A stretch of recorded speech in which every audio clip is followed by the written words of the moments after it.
In Parshas Lech Lecha, we see the birth of Yishmael. Derech Agav, he's almost mentioned parenthetically, not even in a direct connotation, but here it is, his people, his tzetzaim, his heritage, everything that follows after him make an incredible influence on the world. They're scary, they make a lot of noise, they're very powerful, and they've disrupted many societies around the world, and therefore it deserves a little bit of attention to understand what is happening in our society, in our world as we know it, is what's happening all the time because of the direct descendants of this man that we call Yishmael. It's kedai to mention the Baal HaTurim. The Baal HaTurim, that's the Baal HaTurim is the same person who wrote the Torah. In the end of Parshas Chayesara, he already writes, Al Pnei Kol Echav Nafal. When the pasuk says, Al Pnei Kol Echav Nafal, that he, Yishmael, Kilu, fell in front of all his brothers, and he says immediately it starts the next parsha, Ve'ela Toldot Noach. Why immediately does it say Eila Toldot Yitzchak? Why does it say Eila Toldot Yitzchak right after it says Al Pnei Kol Achiv Nafal Lomar Keshayipol Yishmael Be'achrita Amim, to tell us that we will finally see the falling, the disruption, the destruction of Yishmael in the end of days as Yitzmach ben David. That will be the point of ben David, Shehumi Toldot Yitzchak, that he comes from Yitzchak. That will only come one to the next one. Why Dafka Yitzchak? Why is Yitzchak mentioned? Because Avram Avinu, overall, he was the nomad. He was the one that had to fight against everyone. He was in Galut. He moved from place to place. He had to go through 10 nisyonot. It wasn't comfortable. He was the one who went through the Sheshet Alfei Shana of Olam Hazeh, the difficult part of Olam Hazeh. Mashiach came by Yitzchak, his son. That was a different story. Yitzchak from Lashon Tzchok. V'Yitzchak bein ha'amim. Az Yimal Tzchok Pino. He is the semel. He is the idea of Olam Haba. He had it pretty easy. He never left Eretz Yisrael. He was the Kedech Yitzchak. He was the one who was a higher darga. He was the person who was the semel of Geula, of redemption. So Yitzchak being the point of redemption. So before that it says, Al Pnei Kol Achiv Nafal, when we see Yishmael falling, then Eila Toldot Yitzchak. Then we'll be able to have Yitzchak and his Toldot, the continuation of Yitzchak, which is David HaMelech and eventually Mashiach, which will bring to the final Bezrat Hashem Geula when we see their termination and not just Hamas. We all know, of course, as we know in the dream of Daniel, there were Daled Malchiot, there were 4 different kingdoms, 4 different Malchiot, 4 different Galutim that we went through, exiles that we went through. And after the final one, which we are presently in, is Edom. Edom, of course, being Esav, which is obviously representative of Germany, of when we went through the Holocaust. And that seemed to be almost a final turn that happened after the horrible days that we went through in Auschwitz 80 years ago. And then says the Mefarshim, most of the Mefarshim, the Maharal writes about this in Ner Mitzvah, the Ramban mentions this in Sefer Bamidbar, in Parshas Chukot, in Perek Chav Daled, Daniel, in Sefer Daniel, the Even Ezer brings it, the Vilna Gaon in his Emna Shlomo, over and over again, this is mentioned many places, and we'll mention soon the Pirkei of Rav Elazar, that the final Galut, even after number 4, but it will be an addendum to number 4, that's why it's not numbered as a separate number 5, is Yishmael. Yishmael will take over at the termination of Edom. This is an incredible nevuah, because Mamish, it kind of was a turning point after the Shoah, the terrible things that we went through and we went through in Germany.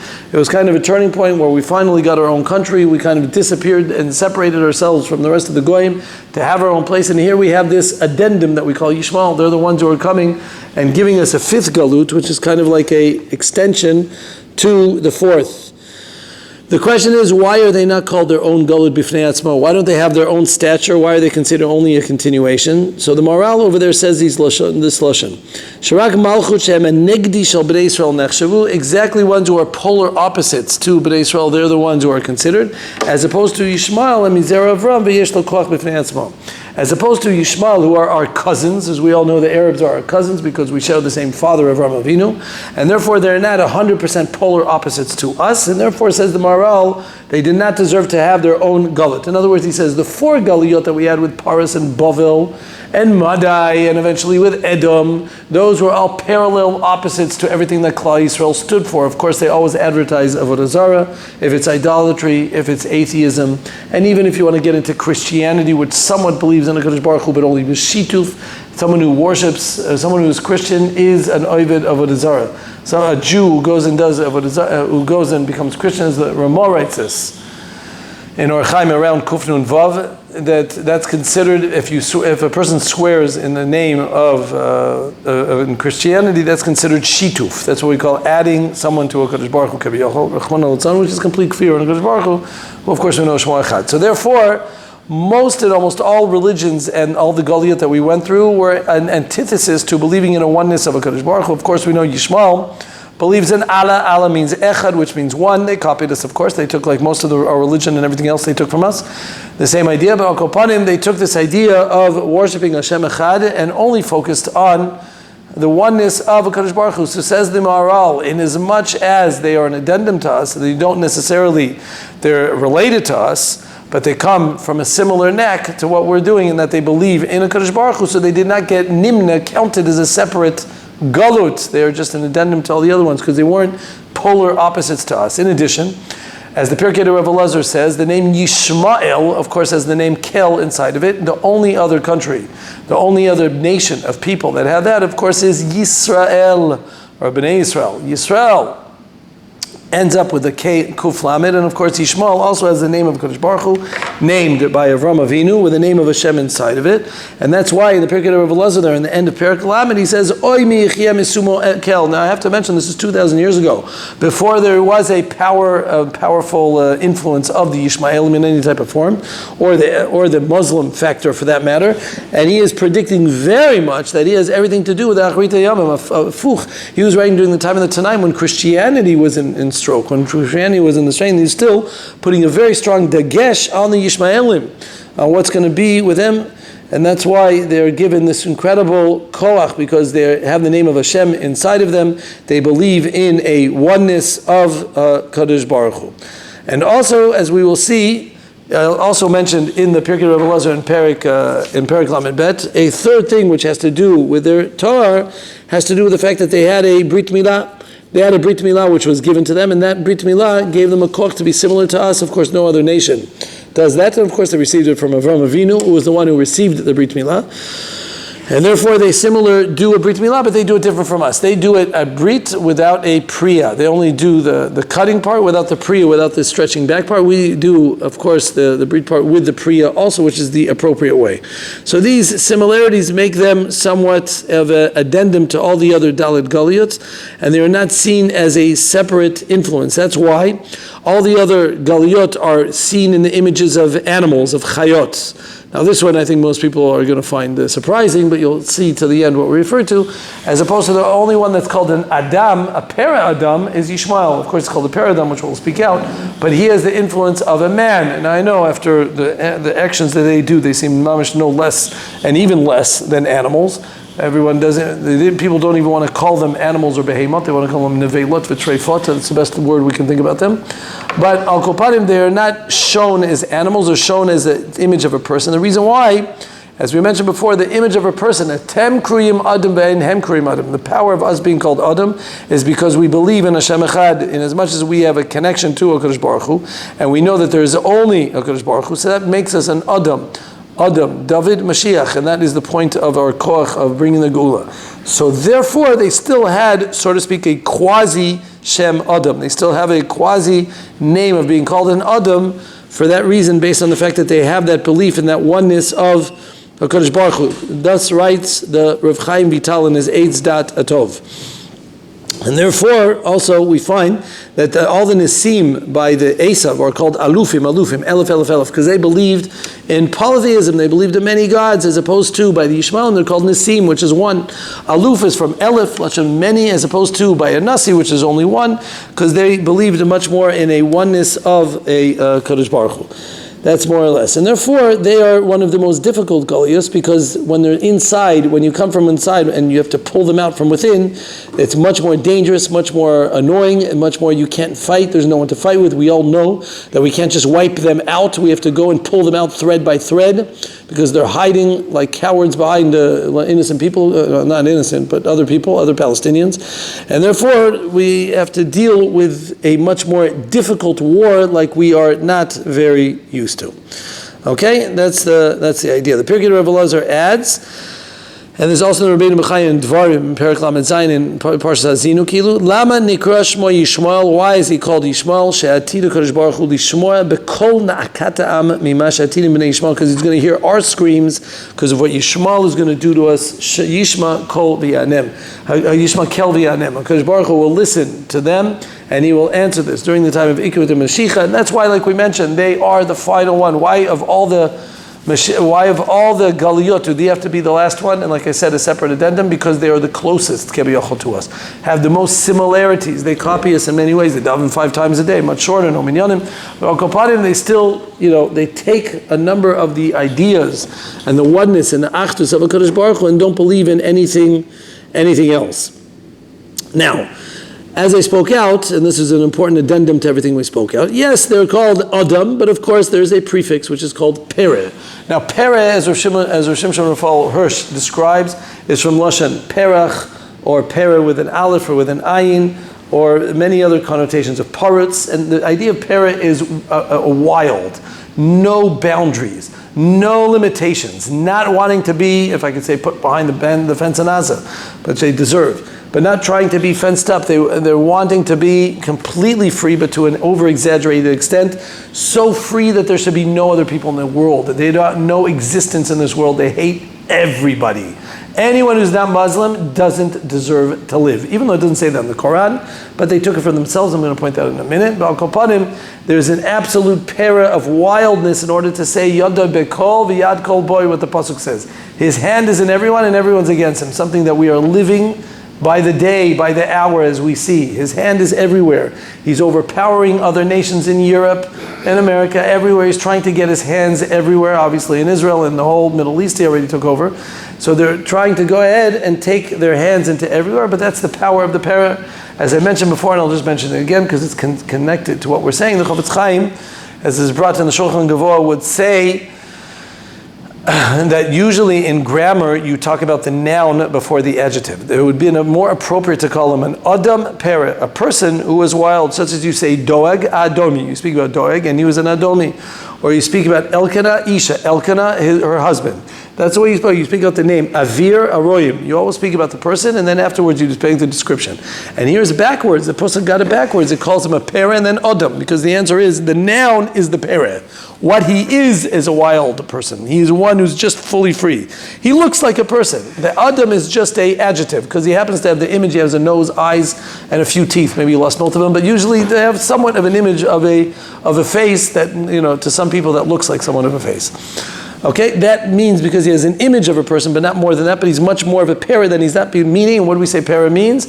Wildness, uncontrolled, unbridled, not wanting to be limited, not to have it in any type of way. And how could that be? We thought that they believed in the one HaKadosh Baruch Hu. It seems to be the opposite connotation, but no. That's guf for what it is. They take the koch of religion and they use it for their own ritzonot. As we know, that in Parshas Vayera, Vayikachna me'at ma'im rochzu reglechem, that when Avraham Avinu says that you should go and wash your legs, Rashi says, based on the Gemara in Bava Metzia and Peivav, shemishtachavim la'arvak regleim. One who worships his legs, the meaning of such a thing is we look up to Shamayim. A person who worships his legs means he's worshiping himself. I step on my gods, I do it the other way around. I want to have a Elohim in order that I should make the shots, I should call the shots. In other words, they have their desires, they have the murderous ta'avot that they cannot even control. About killing, but much more, as the Gemara says already about them, they're bali taiva she'ein kamo, and they want it adasof. So they did it in a way with a perfect excuse to say that even God agrees to us. We're doing it in a religious way. They give themselves the stempel, the stamp, to say that everything we're doing is there. So they are so completely shakua, involved completely in every type of arayot, every type of illicit relationships that are completely off the books. I know someone who was in Afghanistan. He was in the American Army during the time when he was in Afghanistan, and he Dafka mentioned to me that he said that you wouldn't believe how illicit they are. They do any type of things that they can get their captives on, and they do. Doesn't matter female, male, children. They have no differences. As long as they can get it, and they can do whatever they want to be able to bask in their desires. They have an unlimited amount of desires, and even they interviewed many of the people that they want to capture people. They want to do it for those reasons mainly. But Al Kapanim, in terms of their tremendous desire to do things, they do it, as they say, with a stamp. They have much more unbridled pere, you understand? There's no control to what they're doing, because now they're doing it, as they say, with a hechsher. Everybody else at least has a certain matzpun, a certain guilty complex, a certain know that maybe this is wrong, maybe it's incorrect, and everything like that. They have something behind them. But they've done it to such an extent that they've taken their God, or the God that they believe in, which is a Kadosh Baruch Hu, so to speak, and they've decided what he says. It's not even written in the Quran, the things that they do and all the ritzichas and all the deaths that they do to kill everybody and do that. But as long as they're able to take their unbridled amount of energies and interests and personal lusts and hedonistic ways of thinking, and to do it in a way which has a hechsher, which is completely religion, so now they've gone to the over extreme. With this I finish with the Zohar. And these are just incredible predictions, which just says everything about it. Listen to the Zohar in Parshas Vayera, that says when Avram asked, Lu Yishmael Yichya lefanecha, that Yishmael should have chiyut in front of you. It says, Rav Chia Bacha, he cried, Al Zaman Sheyalda Agaroto, when Hagar gave birth to him, the Nibel Bebrit Kodesh, because he was born with a Brit, like I mentioned before, and he be given Brit, V'yesh Lo Shem Hashem B'kirbo, and he also has the name of Hashem, things that we mentioned before. And over there it brings a dialogue. The Sar of Yishmael, the prosecutor for Yishmael, says to HaKadosh Baruch Hu, doesn't he have his name in you? Yes. So can we take care of him? Okay. So he says, if so, make him equal to Yitzchak. He says, no, Yitzchak was nimel appropriately. He has a priya, like we mentioned. He has the whole proper Brit Milah. He doesn't have it the whole Milah. So he says, at least give him a chelik. So he says, okay, I will give him a hand in Eretz Yisrael. And over there the Zohar writes, and this is obviously a translation from the Aramaic, Atidim Yishmael lishlot be'eretz HaKadosha. And therefore, because of this hand in Eretz Yisrael that Hashem gave them on a temporary basis, they will have a shlita in Eretz HaKadosha keshireka mikol zman rav. When it's empty and it's charuv, then Yishmael will be the ones who take it. This is the Zohar being written over 2,000 years ago by Rishon Bar Yochai. That when there will be no one in the land, it will be the Yishmael that will be hanging out here. Just like their Milah is reik, just like their Brit Milah is empty, and it's an incorrect Milah and it's done not correct, without shleimut. So they will have an empty Eretz Yisrael. They will in Eretz Yisrael while it's barren without anything else.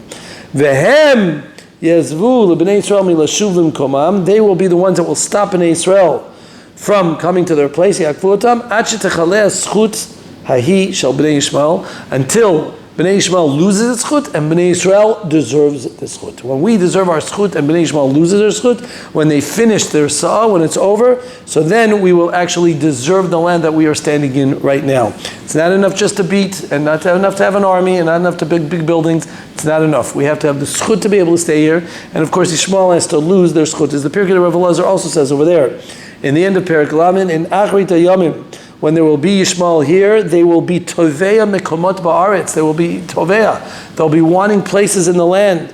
And there will be Mechala Mekomot HaKadoshim, places that are Kodesh, there'll be a tremendous amount of sheker. We know that their whole Metziut is sheker. It comes out of every oracle in their body.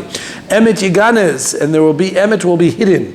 In other words, people will be backing up the Yishmaelim, even though it's complete absolute sheker, but they'll be backing them up. But the Pirkei Rav Elazar says, but the problem is Yirbu Avonot BeYisrael. There'll be too many sins in Yisrael. V'yerchiku Chok Yisrael, and they'll be pushing away the laws of Yisrael. They'll be too busy with the judicial reform, and they'll forget that there's a Torah reform. There's a way to listen to the Torah and to do what needs to be done. And v'yivnu, and as a result of that, the Yishmaelim will end up having to build their heichal in the heichal. They'll build their bayit in the heichal. They'll have this. Listen to the words of the Torah Midvar, which is Rav Moshe Kadar. This is 500 years ago, before the Arizal. He brings the Zohar, but he says, "Mipnei she'am Yisrael yamidu lehem malchut." This is incredible to hear this 550 years ago. Am Yisrael one day will have a malchut in Yisrael. We will get a malchut in Yisrael. It's time before Mashiach. In Achrit HaYamim, Tehei eitz tzara liYaakov, and it won't be easy. It'll be eitz tzara liYaakov. But he says, Amnam lo yeshever. Don't give up, because mimena yivashea. From the tzara, from the disaster, from the tevach, from all the complaining and all the badness that we go through, you should know in the end of the day, that's the way that we will succeed. So yes, we live in a place of nisyonot, we live in a place of kshayim, and we're surrounded by a pere adam. like we've never seen, everything in the sake of religion, that they can go and kill themselves just to get the 70 betulot, the 7 virgins upstairs, because that's how shakua they are in their arayot. But as we know, the emet will always be menatzeach, Netzach Yisrael lo yishaker, and it all comes b'schut what? B'schut that we know that we deserve it, and we treat this aretz like it's supposed to be. If the schut of Brit Milah, what is Brit Milah? It has to do with arayot, with illicit relations, like I told you, and they're abusing it. Our hatzalah is that we do the opposite, with Shmirat Einayim, to be able to do things, not parading around with these crazy parades that they have over here, and to be able to do things like that, as the psukim themselves say, when we are osik in the wrong things, the aretz is makiotan, it throws us out, and these things happen. The only way to get around it, Bezrat Hashem, is when Akash Baruch Hu should protect us, and by us being able to protect ourselves by being able to do the right thing. Bezrat Hashem, Shabbat Shalom.